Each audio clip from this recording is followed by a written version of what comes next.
that's tag shit. Free fall as I die through the kaleidoscope in my mind. No rope up to climb. Gotta remind myself that I'm fine. Mama, I don't really want. Welcome to another installment of Hot Tag Me In, where the triple threat brain trusted tag over the good, the bad, and everything in between in the world of professional wrestling. I, of course, am the unofficially official Lip Dizzle, joined with none other than. Oh yeah, you see it. You see it. I guess from the Tag Gold side of things, Scoot Hard, ScooterRay. Hey. And Jaeger Bombastic, so fantastic that if he had the championship like I have, there's be some things swimming in the back. Whatever. Yes. Hey, audio now, visual later. Whatever. You got it back. It's fine. It'd be okay. I did get it back, and it's like I told Scoot, because I know some of y'all seen on the NXT Battleground recap review. I didn't have the title out because I didn't feel like it was worthy enough for me to have at that point in time.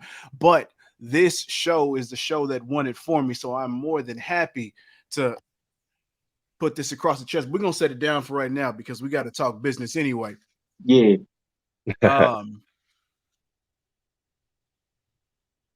Quick overall thoughts on Double or Nothing. I didn't hate it. There you go. I didn't hate it. It was a good show, but it wasn't one of their best shows. Well, I know Scoot has some gripes, and I'm sure we'll get into that once we get into particular matches. I didn't care too much, which I'm not going to put a graphic up for it, but I didn't care too much for the buy-in. I felt like that was just it's what it was. Mm-hmm. The problem that I have is with Ethan Page. Because, and it's not necessarily a problem with him, it's more so just for the fact of his booking and the kind of start-stop shit that they have with him. Now, the Firm, as much as I despise Stokely Hathaway, forever, I feel like the Firm had a good start and a good overall build around them as far as what they could potentially be. But I feel like the execution behind them as a whole has been completely lackluster outside of what the Guns have done. But again, like I said in the review, on my predictions, I had stated that the Guns, more so their build and stuff that was going on with them, was more so because of their feud with the Acclaim and FTR, rather than what they did with the Firm. So the Firm technically did nothing for them outside of further their own push that they had with their previous feuds. But as far as the buy-in match, I could have done completely without. Well, and let's be honest, when it comes to factions, AEW has an issue with booking factions. Well, they also have way too many. I mean, they're better with booking tag teams. They're getting better with booking trios. But when it comes to a whole faction, it kind of gets a little weird for them for reasons. Because I mean, don't forget, at one point we had like Dark Order with all the members they had.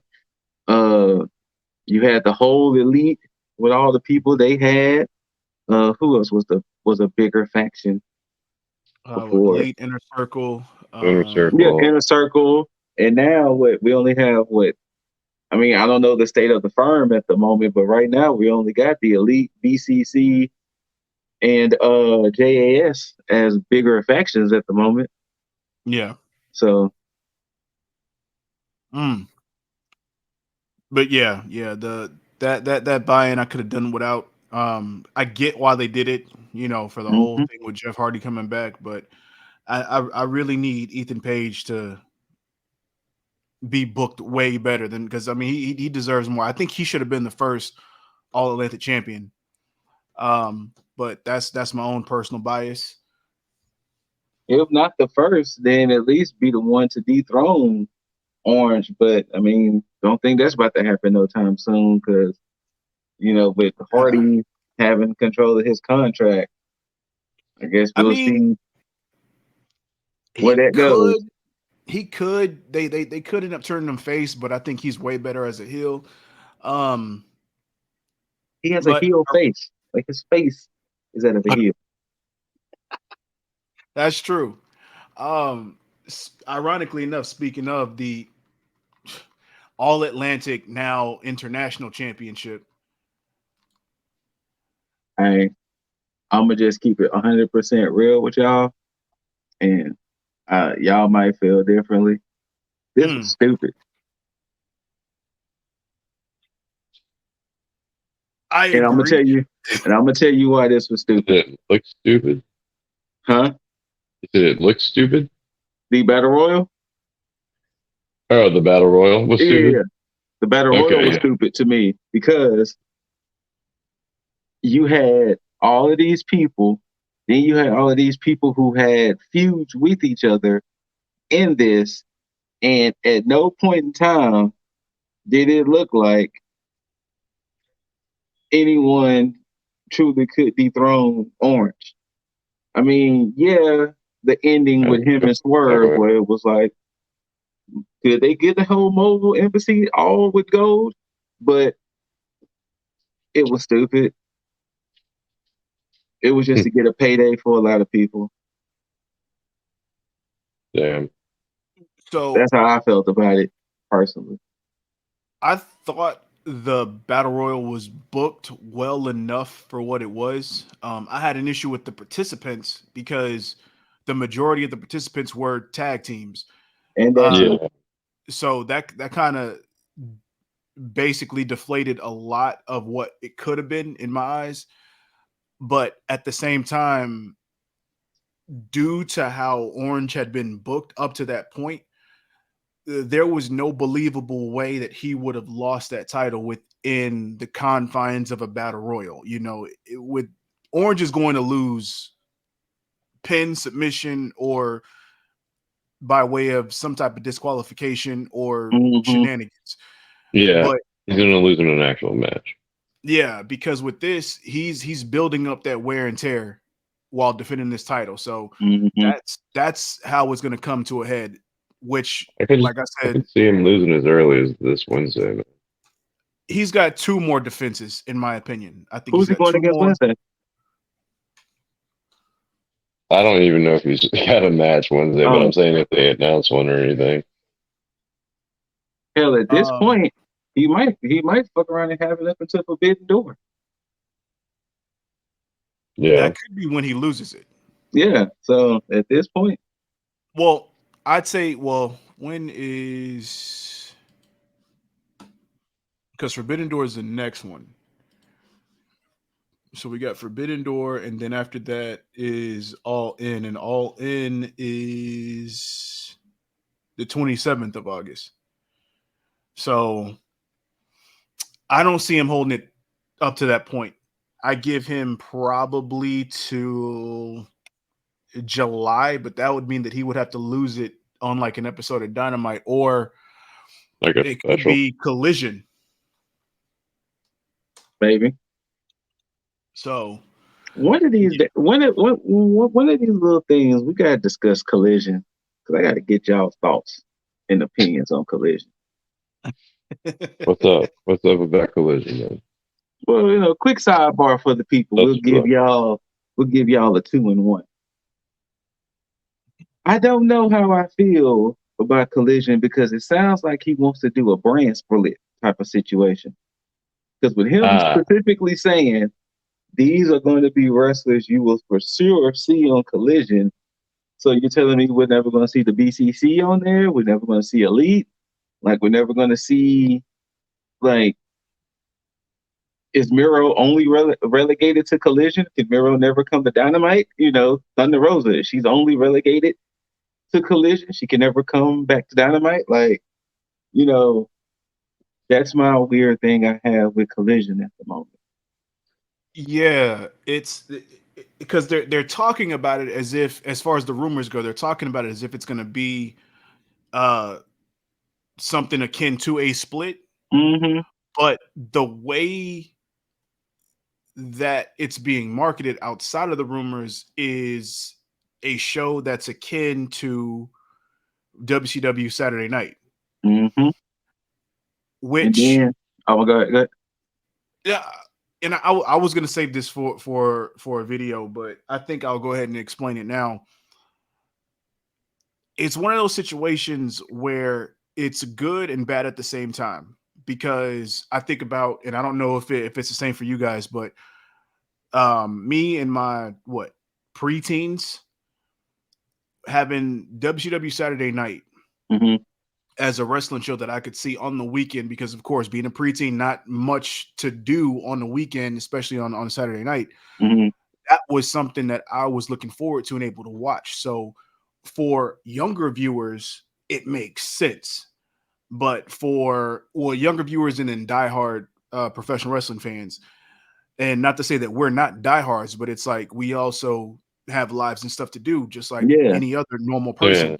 So it's not going to be, we're not going to be the target demographic for that.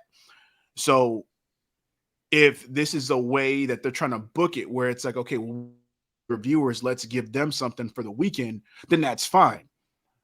But they would have to market it and push it that way versus trying to make it, something like a Dynamite or a Rampage where they have Mm-hmm. throughout the week, you know. So, because if they're expecting fans like us, then I don't see an upside to it, because you're looking at a harsh dip in viewership and ratings. You know, So Saturday nights too. yeah, Absolutely. but that's my small 2 cents on that. You know what? I ain't even think So, about that aspect until you said it. but to be clear, they are getting rid of Rampage then, right? No. Mm-mm. No, so they're going to keep Rampage too. Okay, so then here's what I'm thinking it's going to be then. I'm thinking that unfortunately Scoot might be onto something with it being like these are going to be collision wrestlers, but they're still under AEW. But Mm-hmm. it's going to be where New Japan, Ring of Honor, Impact, and AEW collide, for lack of a better term, and it's going to be like that brand infusion. So like because they've all been promising to work together. I'm thinking it's something like on that scale. Especially with the name Collision, that can Yeah, sound I mean, yeah, fair. Yeah. but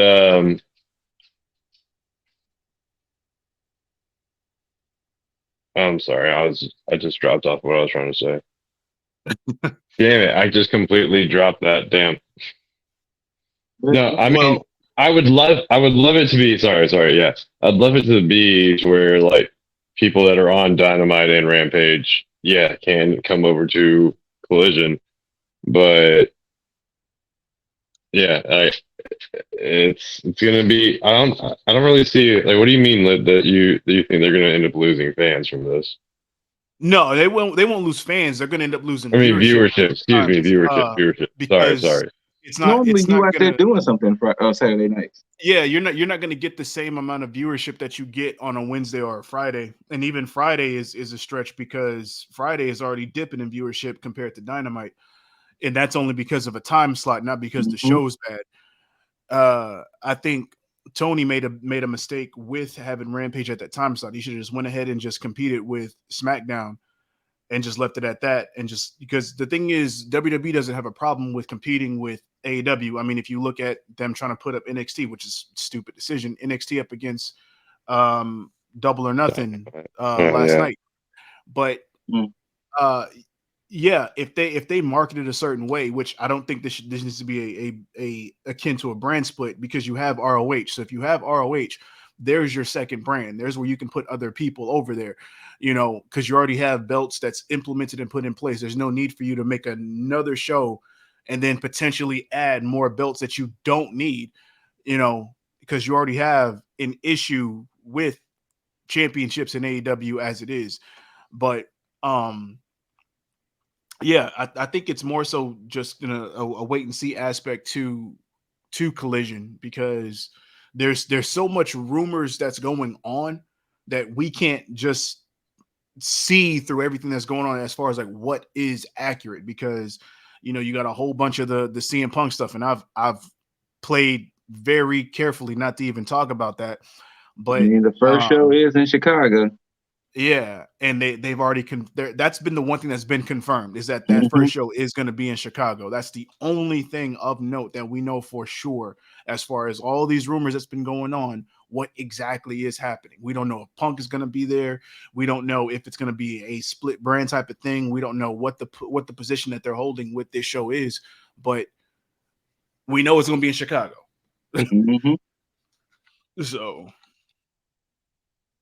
And look, there y'all go. Do y'all think Punk is gonna come back? Why have the first one in Chicago? Come on, man! Don't do that to us. Think about Dynamite and all the dates Tony announced, and the Yeah. fact that the first one is in Chicago. That sounds like if it's not Punk coming back, it's definitely that old school WWE you thought. So it's either gonna be one of the two. It's either gonna be a you thought or a Punk is coming back. yeah. Hey, I mean, regardless, there's money in it, but it be's what it is. Mhm. it is. Orange Cassidy retains. I'll say that. Yeah, Cassidy retains. My this was probably my what the fuck of the beginning of the night. You know what? Oddball unsanctioned match. So around the time this match had started, I think what was the second match on NXT? Was it the Last Man Standing? I think um I kind of wasn't all the way tuned in with this one. I saw bits and pieces here and there.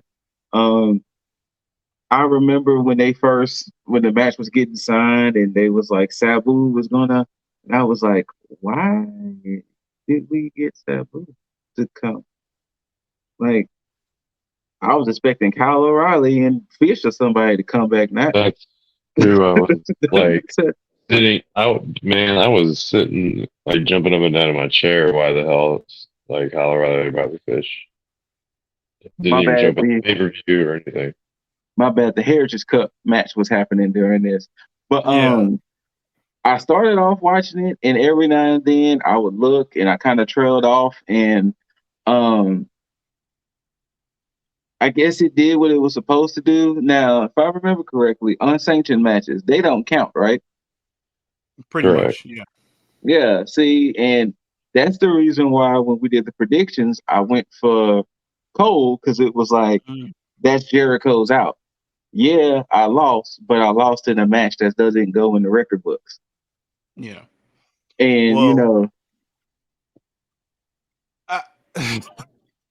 see, this is why I picked Jericho to win because I figured that it was going to be shenanigans with Sabu because of their history. It's like, okay, Adam Cole could call Sabu, but I mean, there's history with Jericho and Sabu. So, yeah, I was like, okay, well, he'll easily turn on Cole, whether it be like a quick payday or whatever.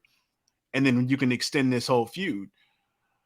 But I just didn't like the way that this shit finished. And I know people will sit here and be like, well, Jericho didn't tap or get pinned or whatever. But at the same time, it's just like you could have done this a much better way. And I get that Aubrey Edwards is, hated amongst the hills. So he could easily say, well, she cost me the match by calling it without, me saying anything, which is cool. But,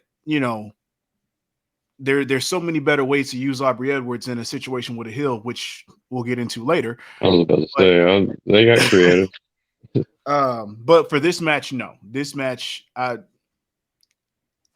didn't care too much for it. but and at the same time too, this is Jericho's thing. You know, he tries to work with the person who's hot, or you know, Cole was just coming back. Let me Mhm. work with the person who's hot, and it was like, unfortunately to me, this was a feud I never wanted. I never cared to want to see Cole and Jericho. Like, yeah, it's cool to see it, but Mhm. I didn't care I at think all. they took their time to make a story that, yeah, just didn't overall care about. Basically, and we're still continuing it on, but with the added additions of Paige and well, sorry, Saraya and Britt Baker. Hmm. So that's where we are now. Um, Mm. huh. And in sidebar, speaking of Stokely Hathaway, we got the firm involved in a number of matches, and he out there doing um what commentator work for the buy-in. Yeah. He was doing the pre-show stuff. He's supposed to be out here being heels and shit, but you know it. So I digress. Um, what was next? Ah, speaking of which talking about RB Edwards being used in a different way, in a much better fashion. FTR versus Jay Lethal and Jeff Jarrett with special guest referee of Mark Briscoe being implemented. I didn't mind it. I didn't I, mind this match. I didn't mind it, but my heart of hearts, even though I picked FTR, my booking mind really thought this was going to go the other way. Mm, mm. And I thought it was going to go the other way because of Briscoe. I Okay, thought, so and you probably about to answer this, so I apologize if I'm asking no, a redundant question. But do you mean it in the form of him actually being a heel or yeah, shenanigans happening and it being by mistake? no, him actually turning on FTR and aligning himself with. I know, Loki. I know. I'm sorry. I know. I misjudged the man's character. I'm sorry. But I honestly thought he was gonna, hey, FTR, I'm officially gonna join whatever the hell that group is called, you know. So, but it didn't, and I'm glad that. I mean, especially with all the damn shenanigans that went on in this match. Shit. I expected a lot of the shenanigans because of who was all involved. I didn't expect RB Edwards to get bonked over the head with a guitar. That But I that was was here a for it. first. I was here for it, and mainly because the first funny thing that happened is when the I think it was the Acclaim when Jarrett and Lethal had faced the Acclaim when they had the whole little swerve title win and Aubrey Rose was involved and Jarrett was nudging her away. I thought that shit was hilarious. And then you get to this, and ironically enough, Karen Jarrett is the one that ends up actually assaulting Aubrey Edwards, um, getting that nice heel heat. But yeah, the match was all right. I would have wanted a better match for FTR, but you know this is more so for the story and the. eh, I like Jarrett. I like Hold on, Jarrett. I'm gonna give you a quick sidebar and give the people a thing to Hmm, look out for. You're gonna have to make that video. which one? The one that you was telling me about, the booking thing, Oh, okay. and I'll tell Yeah. you later. But go ahead. Um. Um. I like Jarrett. I think he looks good physically and as far as like him being on TV. Not in the same vein as Jericho. Jericho's good in ring, good character. Um, The only problem with Jarrett being here is that it's serving as a great disservice to Jay Lethal. And Jay Lethal is starting to run the risk of looking like Scorpio Sky booking wise, based Ooh. on the people that he's being surrounded with. Because this is going to be this in the same vein as what happened with Scorpio Sky when him and Ethan Page were messing around with American Top Team. And all it's going to do is it's going to make him look like a joke. And he doesn't deserve that. The same reason, the same way that Scorpio Sky didn't deserve that, same way that Ethan Page didn't deserve that. It's going to bring his stock down considerably. And I don't want this to be a situation where people just look at Jay Lethal as a Ring of Honor guy when he should be in the high mid-card main event scene in AEW. So TK, just keep that in mind. Just keep that in mind. But we have any more thoughts on this match? Because I sure so don't. No, I'm just happy FTR can move on. Well, yeah, you know what? They Yeah. can because we did get a happy ending with this. So hopefully it just transfers to Mark Briscoe and he can feud with them and they can leave that as it is. Because I think there's still story there between Briscoe and Lethal. So I think so too. we can see what happens there. But Wardlow defending his TNT championship against Christian Cage in a ladder match. This is where it all started here. You would have to forgive me because I didn't really see too much of this match, unfortunately. Because I think during this time, last man standing time. So yes, it was. This match was fine for Wardlow, one of Wardlow's better matches for sure. The only thing for me, and this is just a personal perspective from me on this end, is that's the fact that I already don't like Wardlow's title reign. I don't think that he should be TNT champion. That's not anything against him. It's just the way that he's booked. Him having a TNT championship and the way that he's booked with this championship is just fucking trash. He's not bad in the ring. He's not a bad character. It's just the way that he's being booked. And the way that the titles has flip-flopped from him, and then, well, it wasn't flip-flop to Joe. Joe actually did fantastic. But going off of Joe to him to Hobbs and back to Wardlow was just fucking stupid to me. well, wait, remember, it was Joe, Darby, Joe, Wardlow, Hobbs, Wardlow. So when Darby won it, I had my gripes, but I could almost forgive it. I could almost forgive it just based on the match that they had, and then him winning it back and then going from there. Yeah. But again, my personal opinion, I just feel that the booking would have served way better for Wardlow had he beat Joe for the television title for ROH, and then you could have booked Wardlow in Ring of Honor while you have MJF as AEW champion on AEW side. That way you're not boxing because right now Wardlow's boxed in because they can't put him at a top spot because they don't want to dethrone MJF yet.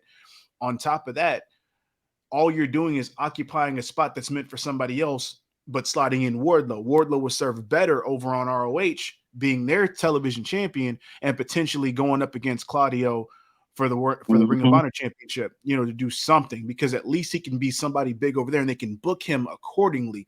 He doesn't lose stock by being over there. He was already a lackey for MJF. So him getting a rub on this side doesn't hurt him at all. Right now, you're hurting him and you're hurting a TNT title in the TNT title scene that's meant for other people. So I picked Wardlow to win just because booking, and I figured that that's what they would do. But I think Christian would have served a better TNT champion.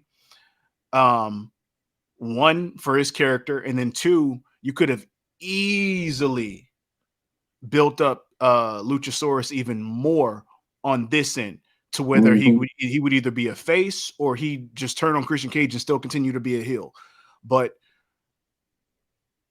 I think they really made a bad call with this one. Just that's just my 2 cents. But it was a good match for Wardlow though. Okay, that's it. I saw the Swanton dive that he did off the ladder, but for the most part, that made me wince because if you look, he kind of lands like right on his ass. oh, for real, damn. But yeah, I didn't really get a chance to personally see this match, so I have nothing on it really more than the fact that kind of like what you were saying, to just piggyback with the booking aspect of this whole thing. It's like, oh yeah, okay. And then kind of like I share Jaeger sentiment. This is where the downfall starts to happen. I mean, no, I mean, it's like it just got written into a corner. But they were just trying to. I don't know what the hell they're trying to do. Like I don't know what you can do right now. Like Wardlow, I guess, has to continue reigning, I guess, or maybe somebody can show up on Rampage or something and actually beat him. But then it's like, what the fuck is the point? Well, it's just creative chaos right now for that belt. Yeah, it is. Yeah. I mean, I can see them potentially putting it on Luchasaurus, just for something to happen. That would be cool. Other than that, I really don't see anything else that makes sense. I mean, granted, the title would make sense on almost anybody else, but booking wise, there's nothing you can really do without hurting Wardlow stock, unless you put it on Luchasaurus or Christian Cage for that matter. But that's the only way that would make sense. Because going back to Hobbs wouldn't do anything for anybody, and there's no other real heel that would make sense to take it off of Wardlow without making it make sense story-wise. So, yeah, you give it the turtleneck. Give the title the turtleneck.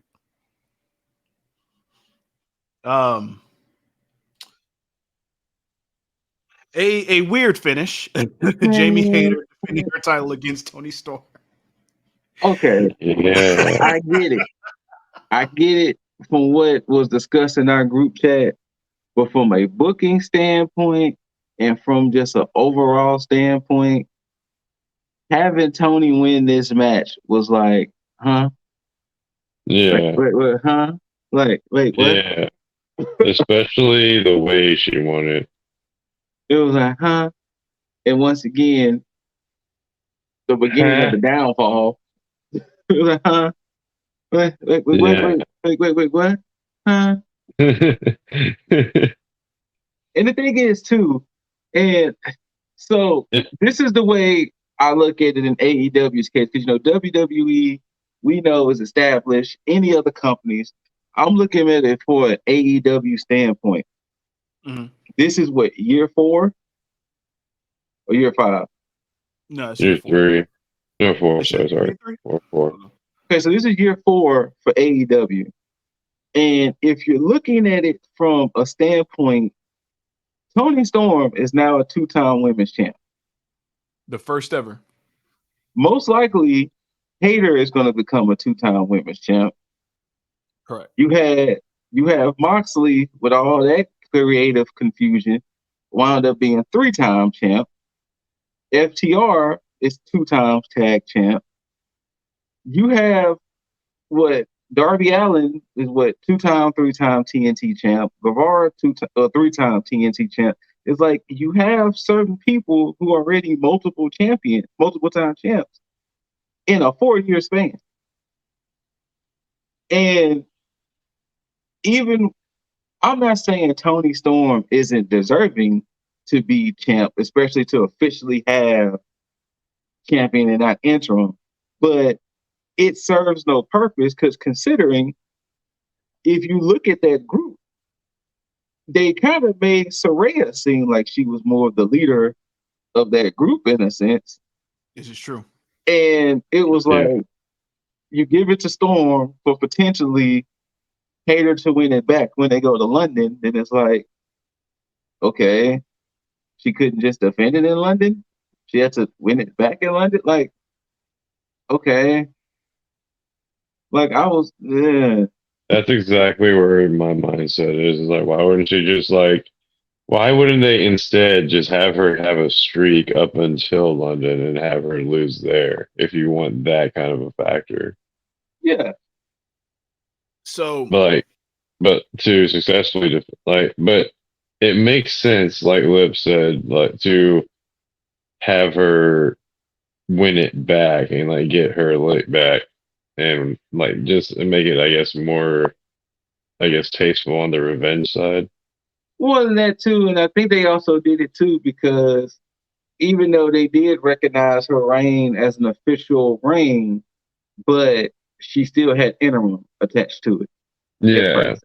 So now she can officially say, yes, I have been officially women's champ, and like Dizzle said, first 2 times. Hmm. And so it's like that's cool and all, but it was like nothing in this feud would ever think this could happen. This was supposed to be a faction feud, but now we whatever. that's correct. And that's where my mind was, because I thought this was Action. gonna be a 6-woman match Yeah, at Double or Yeah. Nothing. Yeah. Same. And which is why I picked Tony to win, because when my original prediction was that it was gonna be Outcast versus Baker, Hater, and Sheeta. correct. And I was gonna pick the Outcast to win. Because my original thought process was like, okay, we're going to Wembley, then we would logically be getting Hater versus Saraya and Wembley. That makes sense. And then I was like, okay, well, then maybe we'll get, one of them to win, which I was like, okay, well, maybe Saraya will end up taking the title then, because that'll give her enough time to like build her stock up even more, and they can make her an AEW Women's Champion. And then we can find a way to get back to Hater and Baker, because Baker's not turning back heel anytime soon, especially with Cole doing what he's doing and then having Yeah, her play face to that. So that kind of breaks it up a little bit, but Hater is legitimately injured. So, oh, is she? mhm. Oh, and okay. and that's why I picked Tony Storm to win, even more so because of that. Because okay, well, if you look at her previous the last few, I may say last couple of months, Hmm. she's been doing less and less on TV. And then the more we get, the closer we got to Double or Nothing, the more it started to come out where, okay, well, she's dealing with something. They didn't know if it was either kayfabe or legitimate. Okay. And when I finally heard it, I was like, oh, they're gonna pull the trigger for Storm, and then we're gonna come back, because I don't think her injuries. I think right now the main thing that she had, because she has multiple injuries, but I think the main one is a shoulder injury. Got you. So it's something that she can actually recoup from, no problem. Um, because I think they were also talking about Hater going up against Mercedes at Forbidden Door, Mm. but Mercedes is hurt.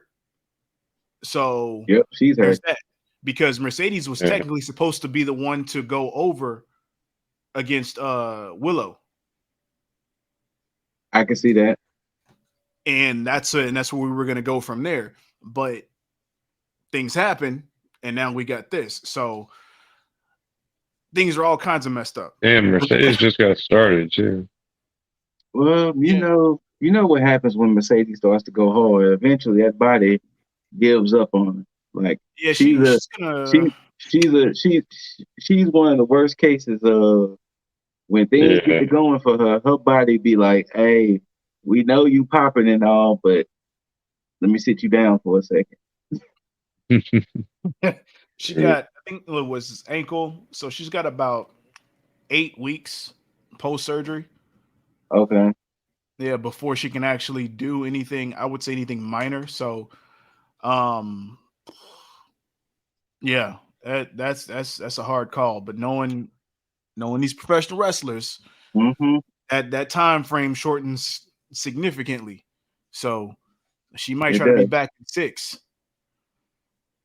Um, but yeah, the one thing I didn't care for too much was the match as a whole, because you didn't make Tony look too strong in this match because of all the interference that happened within this match, and then that wonky finish where Hayter just ran to the turnbuckle. She wasn't, that push that Storm gave her was not Strong enough. forceful enough. Yeah. Yeah. Um, that's why I didn't think the match was over at that point, but they did it. I was like, oh, well, she really is hurt then. But yeah, that nah. I'm glad Tony won. I'm indifferent, but like you said, if you say Hager is hurt, then it makes sense. Like I said, I'm just indifferent. I Yeah. would have rather it been Saraya or hell even Ruby at this point. Oh, I definitely would have given it But to Ruby. Ruby. Yeah, Ruby. I'm now fearing though if well, I mean, Hater's obviously going to be written out of this completely. Now, what happens if we get like we got a Soraya turn? But I thought they were going to turn for a second towards the end of that. Like when she was no, because it like panned or it zoomed in on just like Soraya, like kind of like on her knees, like hugging Tony, and like and Ruby was like stationed like, a little bit out of camera sight, but it looked like she was just like standing there, like she was about to run off on her. I could see that, but I don't think they're gonna go that route. I don't think you're gonna see anybody in Outcast turn on each other. I think they're gonna actually.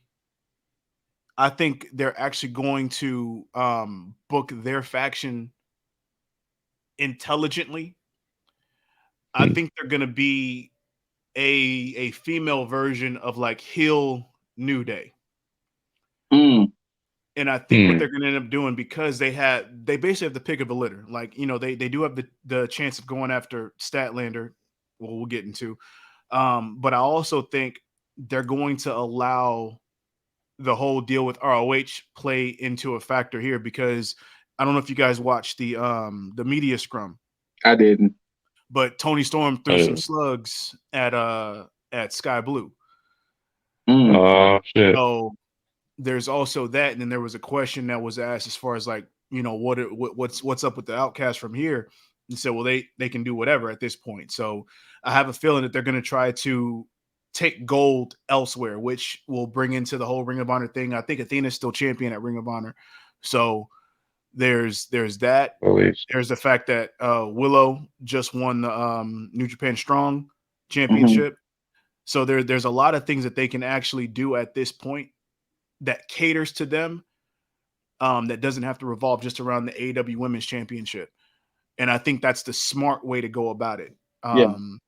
At least up until All In. So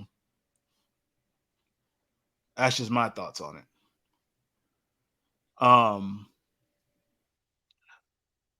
Now I do want thoughts on this, because it's not so much the match as it was the stuff before the match. Okay. I am going to give my legit, honest feelings. And I'm going to say my piece, and I'm going to let y'all discuss whatever. House of Black winning those trios championships was one of the best things they could have done booking-wise. Having them even now make their own set of rules for the trios championships, amazing. Booking-wise, I'm not even mad at that. You let the Acclaim lose their tag titles to the Guns, and subsequently for FTR to beat the Guns. Then you book them strong as this trios to where they won a battle royal and everything, and you had them booked to where it was like, okay, maybe when they have that collision course with House of Black, maybe the Acclaim and Daddy Ass could be the ones to beat the House of Black. Mm-hmm. Figure it the fuck out with the Acclaim. Them three men are too over and too popular for y'all not to figure it the fuck out.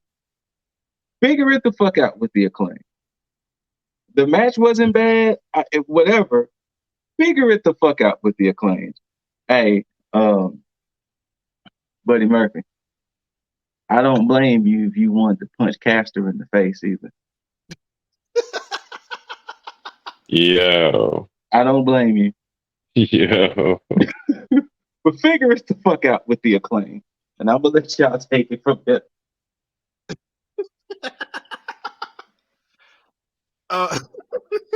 That rap killed me and then killed me again. Yeah, just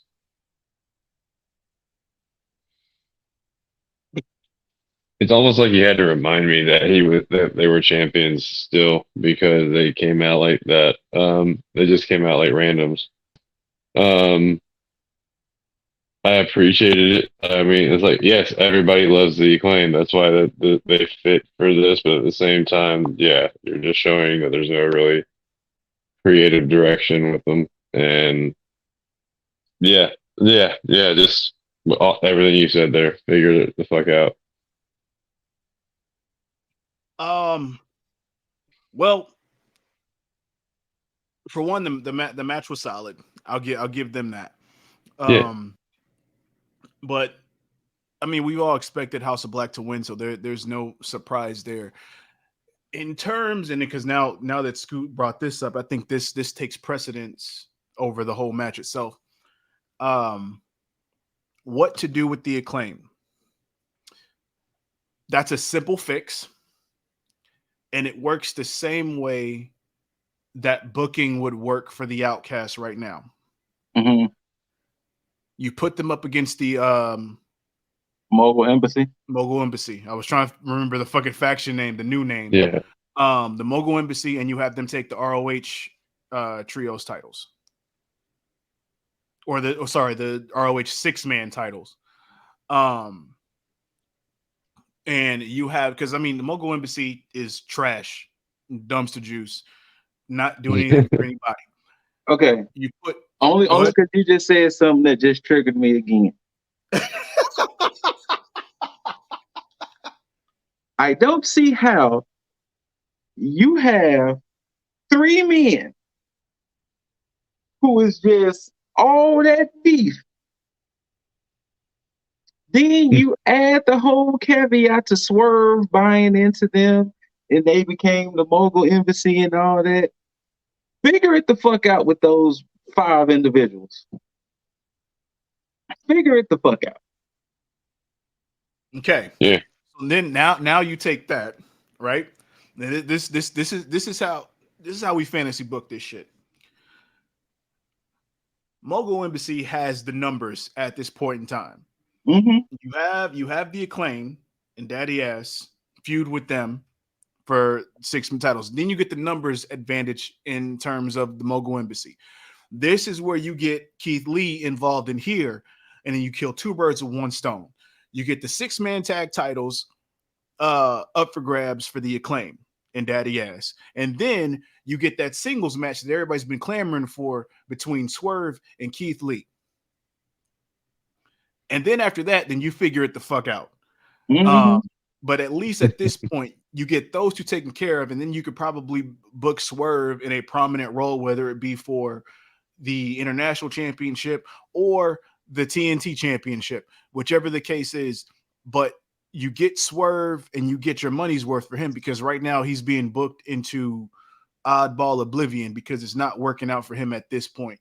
And then Keith Lee, I don't know what you do with him at this point, because you have so many things going on in terms of AEW that it's really, and even with ROH, it's really hard to slot Keith Lee somewhere that's going to make sense for him at this point. So him, I don't know what you can figure out, but you can figure out Swerve, and then you can figure out the Acclaimed right now at this point. So that's how I would do it. But you know, they don't pay me to do this shit. But House of Black goes over, and shout out to Julia Hart, because Yeah. you definitely turned some shit around, because I was talking hot shit about Julia Hart in the beginning, and Well, to be fair, to Julia, in retrospect, considering who she was paired with at first, yeah, there you go. Let's leave it at I mean, it. The crazy thing is, because of that aspect, it makes me appreciate her character even more that. now, Oh yeah, because of the way that they transition that, because they did a slow burn. And I wasn't here for that whole burn like that, because I was definitely, again, talking hot shit. But at the end of it all, looking back on it, I'm like, you know what? I appreciate it. I Mhm. appreciate it. And shout out to Big Shotty. Shout out to Big Shotty. Good job, my friend. Good job. Um Also, Max Caster with the foreshadowing, not just with the Buddy Matthews shit, but it's just funny how Anarchy in the Arena kind of played out, and you look back to a few of his bars. That was fucking hilarious. But we go from there, and then we get uh Cargill and Ty Valkyrie. Do y'all got something to say? Because I got a rant. Because this was one of the And things I told you about when we did the NXT Battleground. I Uh, well, I mean, there's two matches in one, so you know what? You go right ahead. You all go right. right ahead. The love and appreciation I will have for Jade Cargill, because she came in and she made things work for her. And she slowly did it. And I'm proud of her progress, and I'm proud of what they did with the character. Mm-hmm. This is where AEW, in a weird ass booking, fucked over Jade Cargill, because you let this woman get 60-0. You let her be the first TBS champion. You let her run roughshod over the women y'all gave her, because for some reason she could never fight other women. Like she could never fight Dr. Baker and all of them. I don't know why. Whatever. But then you pull this shit y'all did Sunday night. You had her feuding with Taya. She beats Taya. Then all of a sudden, whatever little jaw jacking happens, here comes Statlander, which we predicted a while ago. We predicted forever ago Statlander was the one. That wasn't the issue. She just had a legit match, and it was like all of a sudden, yeah, she good to go for a second one.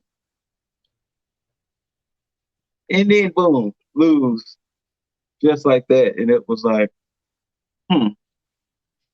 So now she's 60-1. She doesn't have a championship. Now what the fuck you do with Jay?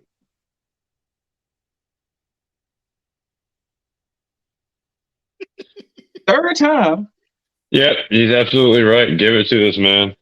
third time I'm saying this. Figure it the fuck out now. How are you gonna figure this out with Jade now? Because she's never been in the main event picture to like now. She can't just all of a sudden, hey Tony, I want your belt now. I mean, what's she gonna do? Go to Ring of Honor and take Athena's title? Like, figure what's happening now. How do you book Jade Cargill now? And I'll let y'all two go, but what the fuck you go from here? Where the fuck you go from here? I mean, I had just figured that they kept it on her long enough and we hadn't seen Statlander, so I figured that they were going to move on. I was a little pissed that Statlander got the belt this way. I'm not mad at all that she got the belt. hold on, Jaeger. Not to cut you off. She wasn't even in ring gear. Exactly. But give Jade that much respect. Like, on the fucking Kool-Aid. Like, she got, like, this is damn near reminiscent of Bianca Belair. But I don't know. This is just, I'm happy for Statlander. I'm feeling bad for Jade. Taya, I don't know, you lost, so whatever. Mhm. Yeah, now who? I mean, there's plenty of people that can face Statlander, but is she gonna be a fighting champ or like I don't know, man. But see, this kind of goes to what Dizzle was somewhat saying with the whole social outcast. Sorry, wrong group. With the whole outcast situation. Now it's going to look away if I understand Statlander being a face. Now it's going to look away if Ruby or Soraya wants the TBS title, Oh, or 100%. or maybe Rio might want the TBS title. Like it's going to look away if main event women might want to go against Statlander because now it's like, oh, y'all couldn't go against Cargill, but y'all fine enough for going against Statlander. Like the fuck kind of shit is that? Yeah. Yeah.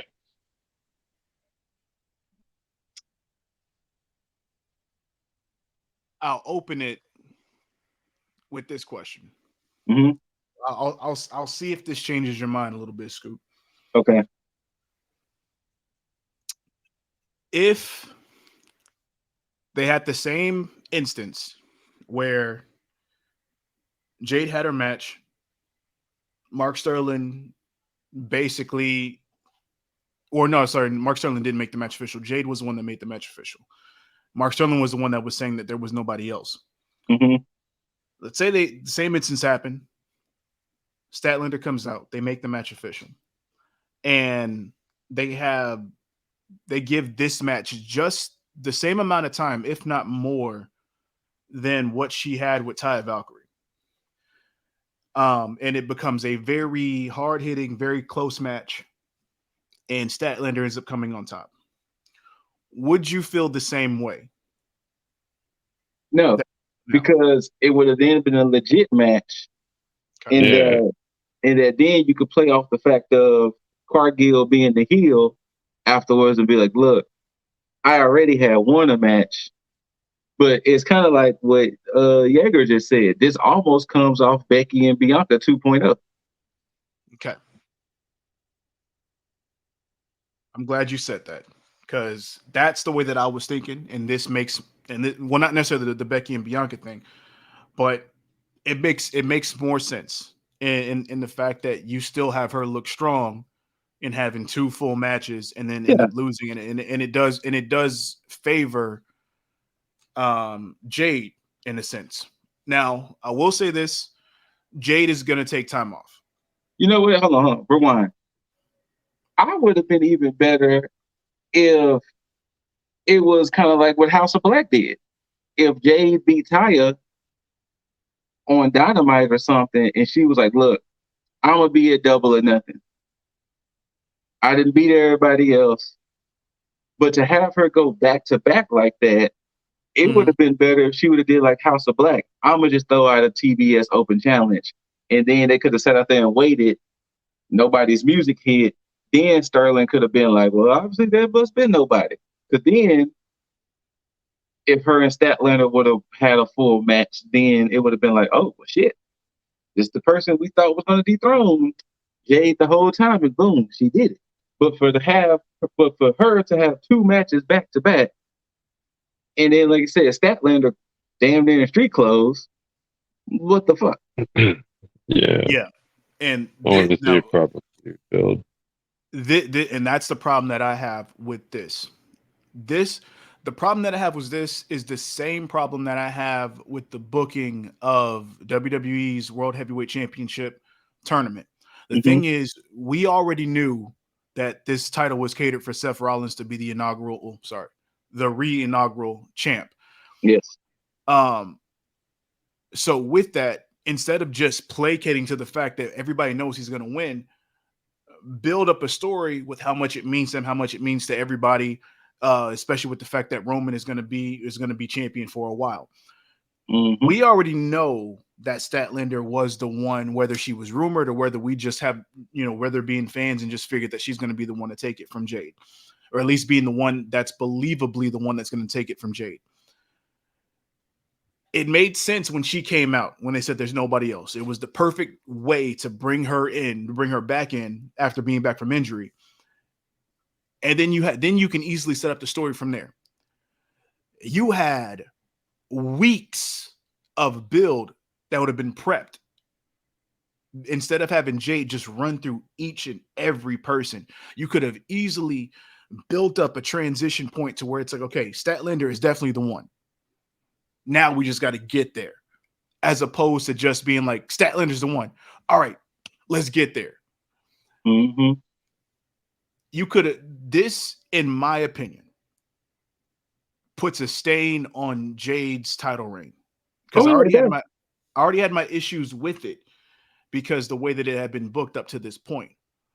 But the fact that you don't give her a defining feud to then dethrone her doesn't help her stock. Because as much as a lot of people would try to disagree with me, Taya Valkyrie is not the one to basically build the ending part of your title reign on. As much as Taya is good and everything like that, she doesn't do it for me.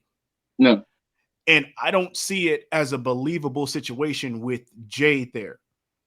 So to have this go back to back with Taya, that doesn't do it for me. Regardless of if you try to do the whole story about them having the same finisher, it just doesn't do it. Especially since she hit it on her and Jade still kicked that. Exactly. But then the one time Jade hits it on her, it ends it, and it's like exactly. It's like, okay, this is what we doing. That's the only problem that I had with that. The match was fine, but the ending and then the post credit ending to this match, it just didn't do it. But yeah, I'm pretty sure that we are not the only ones that feel this way. I'm sure there's a lot of you out there who felt the same way about it, but it just could have been done better. Am I happy that Statlander's champ? Absolutely. But I think it just could have been done way, way better.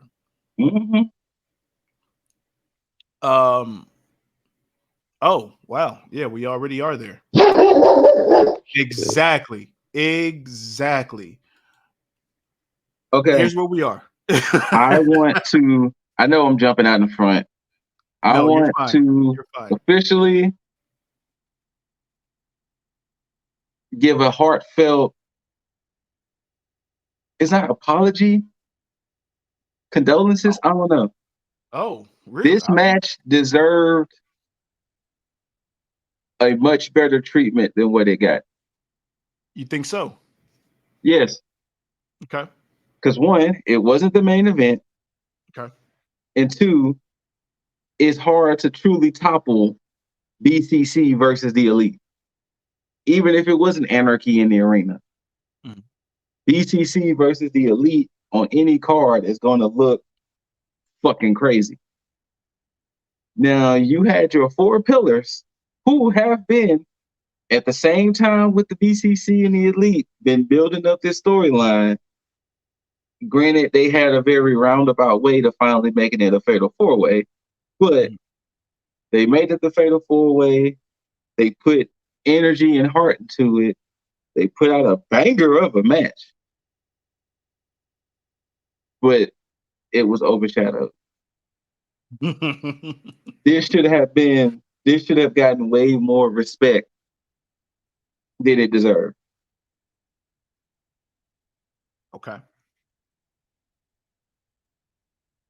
Yeah, you got thoughts on this match?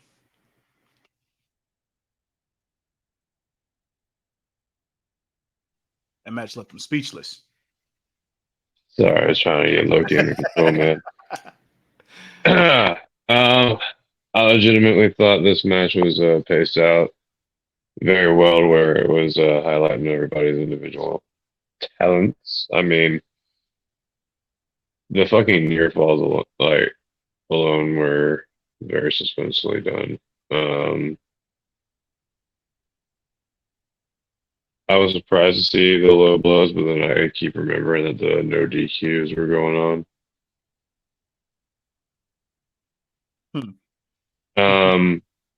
There was a moment where I just didn't know if MJF was going to win or not.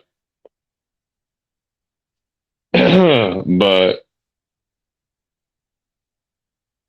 yeah, it just made the most sense. But the question still remains on who the hell is there left. Okay. So I've had about a good pretty much 24 hours Okay. to mow this match over. And it stands. Now, Scoot, you may disagree. If I change your mind, cool. If not, Okay. I think this match was where it was supposed to be.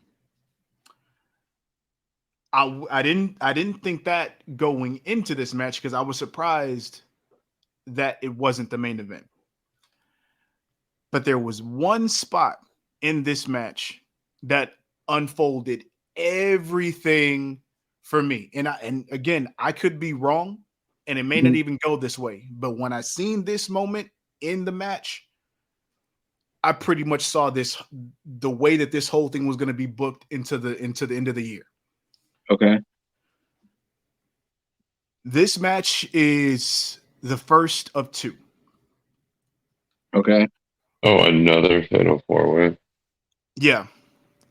The reason I say that is because there was so much as far as the booking and the way that the promos went leading up to this match. And that was the fact that everything was built around who helped who get into this industry and where they started from and where they were going. Everything was about them basically being squires to somebody else. And in the moment where they all started using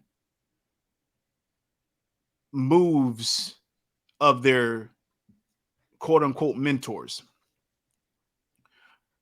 it clicked for me that this part was basically a match of them just stating, okay, this is where they are right now. They're in the shadow of somebody else. And the second match that they have is going to be them stepping into their own. And it's going to be all about them and not where they necessarily came from. Because even if you think about the stuff they did on social media, they always talked about, oh, me and this person started here. Like I think when Sammy Guevara was talking about him and Darby, said, yeah, we wrestled for for like 35 people for like $50 or whatever. Now, think what we're going to do in the main event of this and all this other shit. I believe that the moment that it comes to MJF starting to talk about his contract expiring, it's going to be a big uproar about who's going to be the one to stop MJF from taking the title with him wherever he goes. And I think Sammy Guevara, Jungle Boy, and Darby are going to step up to say, we almost did it. One of us almost do it. So one of us has to be the one to stop him from taking that title. And we're just going to end up running this whole match back. And then we're going to get an even better 4-way with these four. But it's going to be basically just them being them and doing what they do best. And I think we're going to get a fantastic 4-way out of this. And I think it made sense for it to be overshadowed by the Elite versus BCC because it almost kind of talks about it. And again, I'm being poetic with it. Them in the shadow of something else, them being in the shadow of their mentors, them being in the shadow of this. So they're not the main event. But when they go to this second 4-way, that's going to be the one that headlines whatever show that it's on. Mm-hmm. But that's the way that's what my brain started working when I seen that. I know it's a fucking stretch. It is a fucking stretch. It makes sense. But you know what I just thought about because you just said it. It was weird when MJF kept saying, you know, the bidding war of 2024 and this, that, and the third. But like, isn't it crazy that we're like halfway there? Yeah. Like you know, MJF been saying this whole bidding war thing for like the last 2-3 years. And it's like, fam, 2024 is so far away. It's like, no, we're 6 months. Like we are 6 months away his from contract. 2024. January of 2024 is when his contract is up. Like we are like that is crazy. So that's why, and I had to think about it. I was like, wait a minute, 2024. When in 2024? So I looked it up during the match, and I was like, oh shit, January. He's gonna be champ throughout the rest of this year. So do you think he loses it at Full Gear? Honestly, He'd have to. I would want. Well, see, I would say that, but at the same time, I don't think MJF is going anywhere. I don't think so either. I think that it makes sense for him to win the 4-way again, but I also think that it really depends. I think that he's like, okay, let's hypothetically say that this match is going to happen. Mm-hmm. I would say that he's the one that's pinned to win the second 4-way. But it gives these next few months, the rest of the year, for one of these other three to step up and say, hey, my stock is rising. I should be the one to dethrone him. So I think depending on how everybody else stands and how they're booked up until that point, I think it can easily go to somebody else. But at this point in time right now, MJF is going to be the one that wins that second one. Just based on current booking. Okay. But a close second at this point is Sammy Guevara. And that's only because that boy showed out last night. The thing is, Guevara, when he proves that he's a good wrestler and a good showsman, it shows. But it's the other things. Yeah, it's his other antics and whatever. And you know, because even watching him on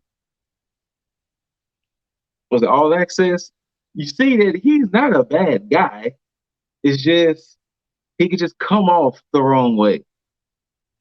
And he can come off so just punchable. And it's just like, but when it comes down to it, you can see the talent in him. Well, you know what they say about most men. Fatherhood changes you. That is true. That is true. Given the time of all this going on, now I don't know how far along Ty is, but that man could have gained perspective by the end of this year. Yeah. You're absolutely correct. Who's to say what happens? But I think that logistically speaking, it could easily transfer to Darby or Jungle Boy. The thing is, if I'm looking at it from my perspective, if I had to choose one of the other pillars to dethrone MJF, personally, I would choose Jungle Man. And then from him, we can go wherever. But it wouldn't surprise me if they go with Darby. I would have gone Jungle Boy myself. But we'll see. Yeah, I see Darby as the last of the four pillars Okay. to get that main event rub like that. Because I think there's so many other things that he's gonna do before that point. Um, but it really depends because he's the problem with Darby is that you have he and I hate saying this because I love Darby, but I think for him you have to have so many stars align in his favor for a situation like that to work for him. It's like that same thing with Jeff Hardy. Jeff Hardy's always been like a fan favorite. Everybody Mm-hmm. wanted him to do XYZ. But it wasn't until that ladder match that he had with The Undertaker that made people actually look at him a different way. And even then, he still didn't win the title till like years later. So it's just it's situations like that. And it sucks for him, but it also works in his favor because he has so many fans behind him. But like I say, it bees what it is. And then we get to the true main event, which shout out to MJF at the scrum because they asked him if he felt slighted by not being the main event. And he responded with, "You think I want to roll around in John Moxley's blood? I'm fine with not having that slot because I wouldn't want to do that." So shout out to him. But Anarchy in the Arena. Um yeah. Yeah. This I forgot what terminology I used when we did the recap for Battleground, but for lack of the term that I use, gory spot fest. I may have said that, but a gory spot fest is what the second half of this was. Um, I enjoyed it. I'll say this. I think I may have enjoyed this more than the first one because as good as they made the JAS look in the first one, I think there was no question to be asked on who was going to step up in this match. In terms of the first one with JAS and BCC, you had 2.0 and then you had Jake Hager and then you had Daniel Garcia within that match, and you didn't know who was actually going to come out looking good. And everybody came out looking good, but there was always that question ahead of time, is this going to be worth it? The moment that the build for this feud happened, there was no question.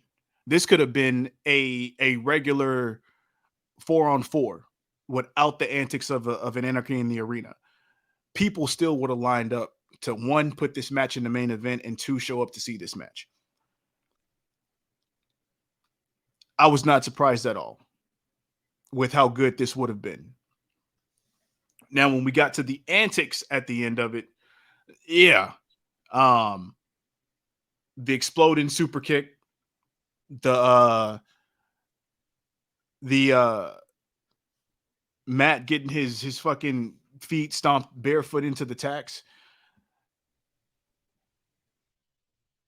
I'm here for it all because it's a spectacle. But again, the match as a whole, fantastic. I'm here for it. I don't know if you guys had any particular spots, and Sorry. Loki does. But as far as this, I'm here for it completely.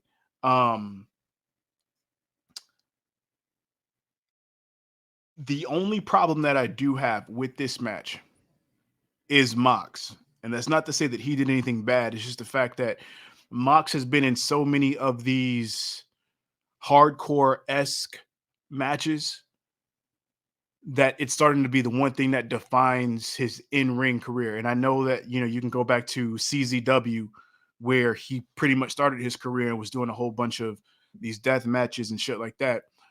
But it's almost to the point where the more matches he does like this, the more he's going to give Jim Cornette more fuel to his fire whenever he talks shit about Moxley. But outside of that, it's fan-fucking-tastic. Scoot, Jaeger, you guys got any thoughts on this match as a whole? If I'm really being honest, I didn't care for it that much. Jesus, the disrespect. The build I thought was cool. Mhm. Because I've never been a fan of any of the Anarchy in the Arena matches. Gotcha. I Okay. think last one I said that I was, blasé about it. My thing is that I get it. They gotta have whatever. The problem I have with matches like this is it's the whole what's going on with everybody else.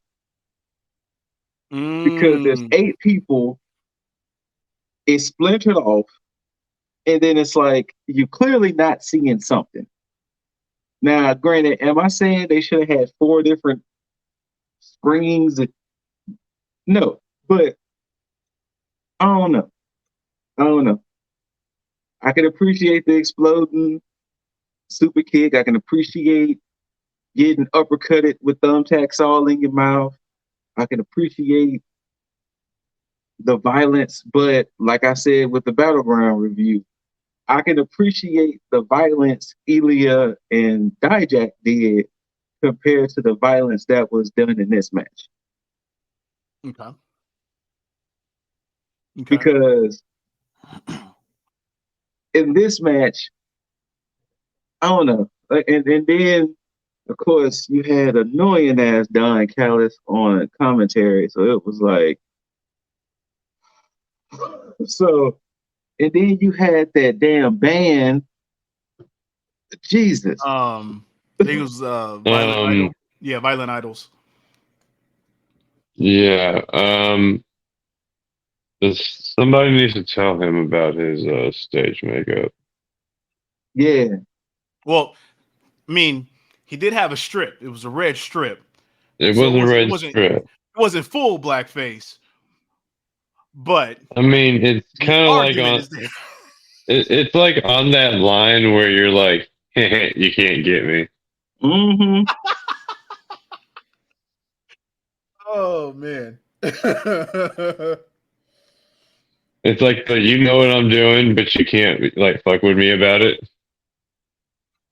At the end of the day, I had this red whatever. Yeah.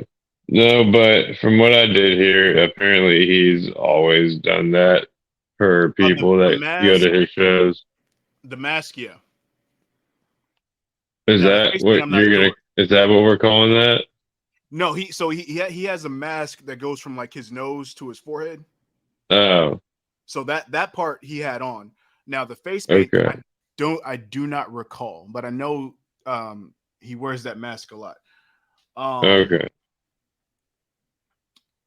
I will. I'll go, Jaeger.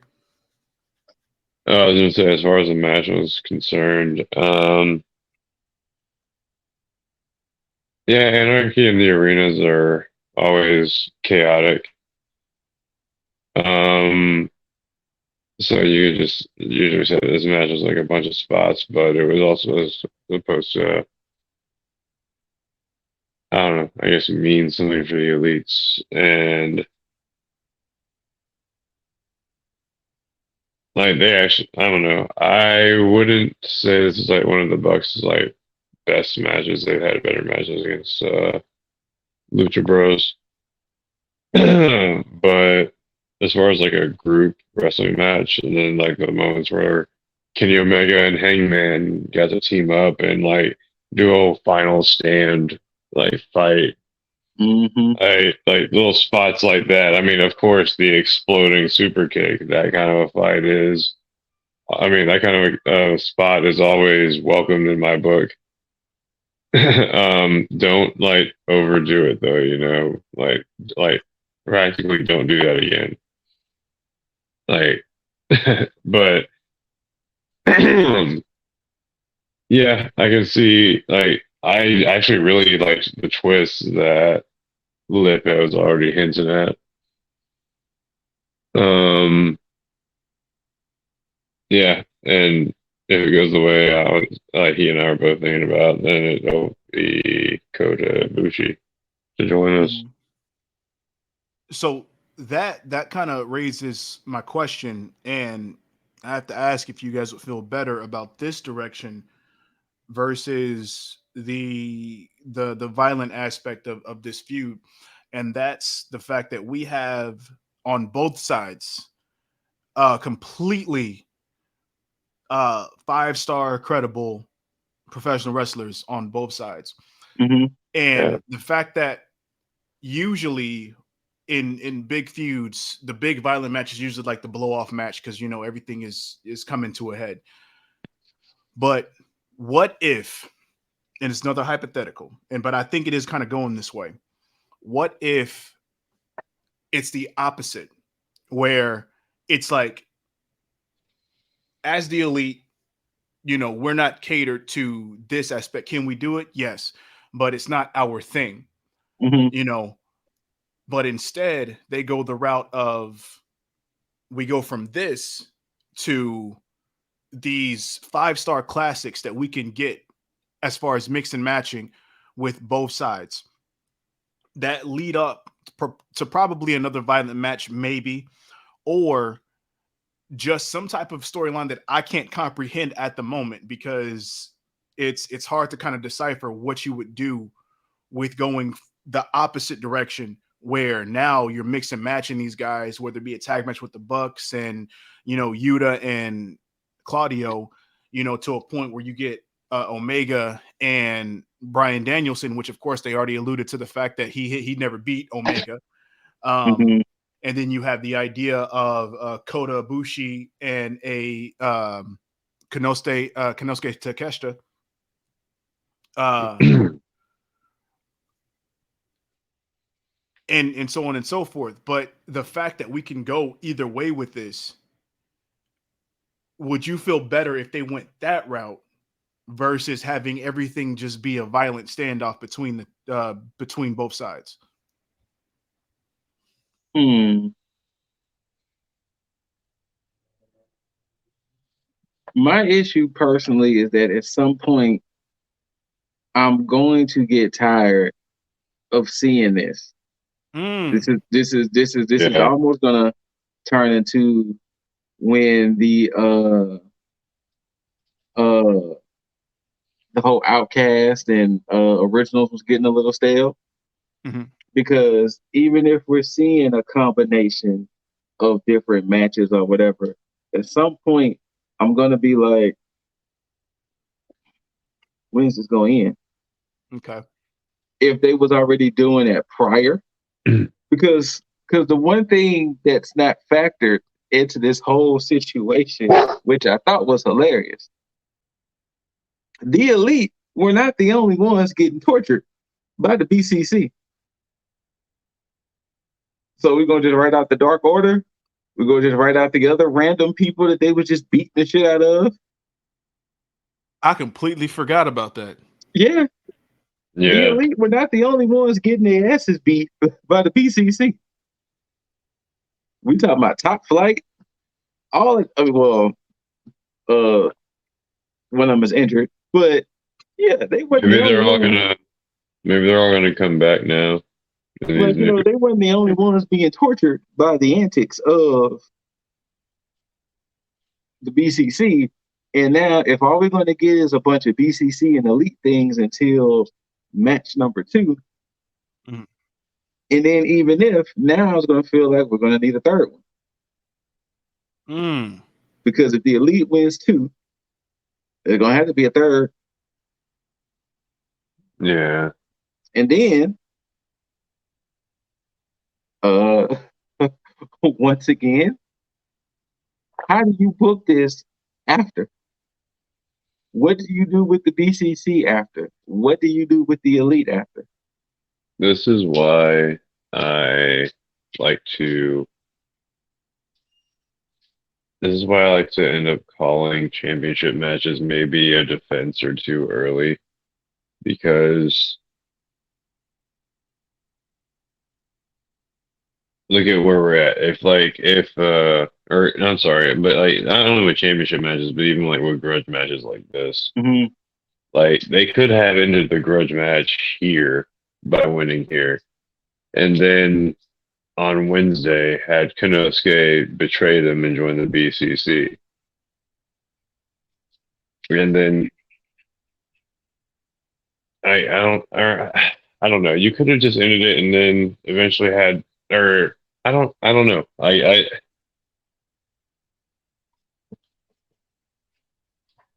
Like right now you should definitely have the Elite like licking their wounds, but I can't see for how long, or like, because like you said, we're gonna have to have something to fill the gap. I like you were saying, the teams that lost against the BCC could show back up. But yeah, I I can tell you I don't really know. Oh yeah, this is. Oh man. So Wait, that's okay. So yeah, first Blood and Guts was in May. Second was in June. So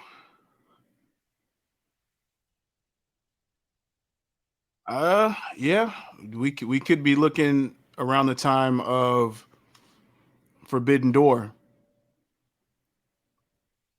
So they could be doing something around there. I personally I I could wouldn't see it being, I could see it be for Bendor. I personally wouldn't want to book the Elite versus the BCC and Blood and Guts, because it would be like a rinse and repeat of what they have done, because they did Inner Circle, no, the Inner Circle and the Pinnacle and the first one, and then they ended up doing like the Stadium Stampede with Inner Circle and the Elite, and then the Yeah. second Blood and Guts they did JAS and BCC, Anarchy in the Arena, and then they did Blood and Guts. And this is kind of going the same way. I think they need to call an audible and exclude BCC and the Elite feud from Blood and Guts and do something else, but probably have um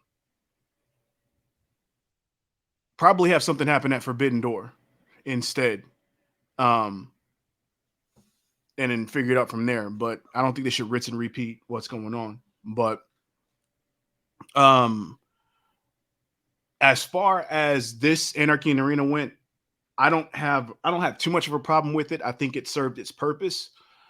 But I think there is the question that kind of Scoot kind of raised, and that's the fact of where do you go after this? Because it's easy to say Blood and Guts. It is definitely easy to say that, but what happens after that? Especially if you're not going to have the BCC go over twice, within 2 months. I think that something has to happen, and you have to have a logistical way to end this, because you have two sides that won't necessarily give up that easily. So you'd have to have something that culminates into a definitive end. And I think that's where the question mark lies. So, and I can't even hypothetically book that myself. So I don't know. And I don't know what you would do, but um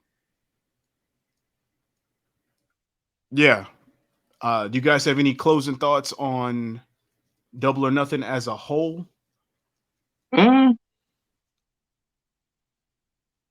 It wasn't one of their best pay-per-views. and it wasn't the worst. I can agree with that.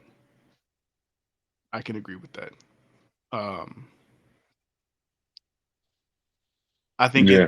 it sucks for NXT. I'll say that. Oh yeah, definitely.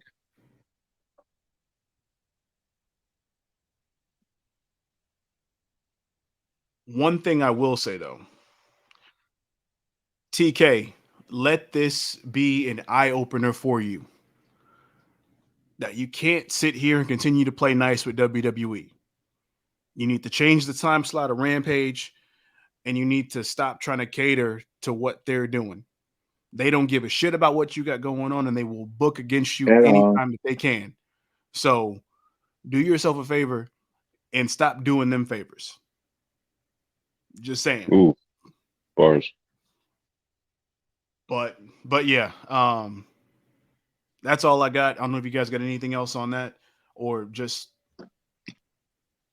I guess congratulations to you for your oh man, I almost forgot that I this is what Reign was his Reign 5. So it's not now because you got what 6? You want to talk mess, man? That's No. I'm just asking, this is Reign number 5. It might be. So maybe. I'm saying, like, you lost it and got it back with the quickness. Like, I mean, Well, that's because I should not have lost it to begin with. What? That was your fault. You picked wrong people at Backlash. Technically, look, Brock should have won at Backlash. I agree. Brock should have won at Backlash. That's as simple as that. That's some bullshit. That's some bullshit. But it bees what it is. It bees what it is, and White Gold is back where she needs to be, and that's fine. But it's not happening again. You know, we're gonna make it through Forbidden Door. We're gonna make it through Money in the Bank. We're gonna make it through what? All In and SummerSlam, and we're gonna be fine.